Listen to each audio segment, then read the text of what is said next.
जी, इस वक्त मैं मौजूद हूँ सिटी कोर्ट के अंदर। आज दुआ दारा केस की आज समाअत होनी है।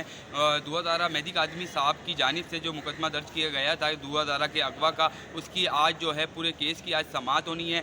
और मैं दूसरी जानिब आपको बताता चलूँ कि आज समाअत के अंदर जो है जज ये भी पूछेगा पुलिस से, जो पुलिस लाहौर गई थी, पंजाब गई थी पुलिस, उसमें जो और भी मुल्ज़िमान हैं, ज़ाहिर ने तो ज़मानत ले ली मुल्तान हाई कोर्ट से, और लेकिन जो और भी जो मुल्ज़िमान हैं, इसके अंदर 33 मुल्ज़िमान हैं, उनकी गिरफ़्तारी फ़ौरी अमल में क्यों नहीं लाई गई, ये भी आज पूछा जाएगा। और दूसरी जानिब जो है आज जिब्रान नासिर साहब भी तशरीफ़ लाएंगे और मुतवक्का है आज मेहदी काज़मी साहब भी यहाँ तशरीफ़ लाएंगे। और जो हमारी जो है वो मुतवक्का ये भी है कि उनकी वालदा भी आज यहाँ तशरीफ़ लाएंगी। तो आज जो है ये मुकदमा चलेगा और ओवरऑल जो जितनी भी जो कार्रवाइयाँ हुई हैं उस हवाले से जो है आज सुनवाई होगी, आज केस की समाअत होनी है।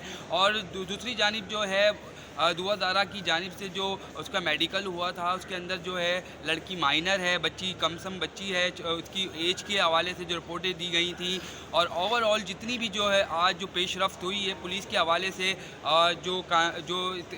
पुलिस के हवाले से जो है क्यों कानूनी कार्रवाई फ़ौरी नहीं की गई, इसको डिले क्यों किया गया, पुलिस की जानिब से क्यों इतनी जो है सुस्ती का जो है शिकार हुई, पुलिस ने क्यों इतनी सुस्ती दिखाई, और जो सारी जो जितनी भी वजूहात हैं आज जो है जज पूछेंगे और ओवरऑल समाज के अंदर जो है आज फ़ैसला होगा। जी।